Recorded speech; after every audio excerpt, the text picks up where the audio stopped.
មិនមើលថាស័កសមជាមួយនឹងដងខ្លួនរបស់គាត់អញ្ចឹងចាហើយទាំងអស់នឹងហើយដែលជាតសញ្ញាណរបស់យើងដែលថាចេញមកទៅគឺយើងឃើញក្បាច់ហូលហើយ brand ហាងរបស់យើងណាចំណុចទូចពិសេសទាំងអស់ហ្នឹងដែលយើងបង្កើតឡើងដើម្បីផ្ដល់សេវាជូនអតិថិជនយើងដើម្បីឲ្យគាត់ស្វាយចិត្តជាមួយនឹងការប្រើប្រាស់សេវាកម្មយើងបាននិយាយច្រើនហើយតាក់ទងទៅនឹងការផ្ដល់លក្ខណៈពិសេសឬក៏អត្តសញ្ញាណរបស់ហាងផ្ទាល់ប៉ុន្តែនេះខ្ញុំចង់ដឹងពីតាក់ទងទៅនឹង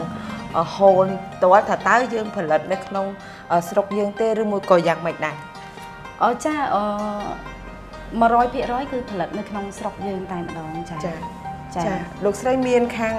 សមាគមឬក៏សហគមន៍ដែលខ្លួនឯងឬមួយក៏យ៉ាងម៉េចដែរ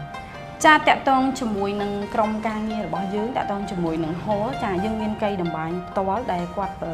ជាក្រុមការងារដែលមានជំនាញត្បាញចាដែលមានជំនាញត្បាញក្បូរក្បាច់រចនាបែបលក្ខណៈបុរាណនិងទាន់សម័យយើងចែកចេញជា4ផ្នែកចាសម្រាប់ផ្នែកទី1របស់យើងគឺជា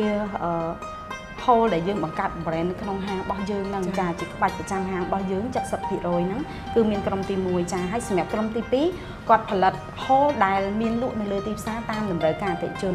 ព្រោះនៅក្នុងហាងកាត់ដេរមួយចំនួនគាត់ក៏តាក់ទងមកយើងដើម្បីបង្កើតក្បាច់ចាទី1ហើយទី2សម្រាប់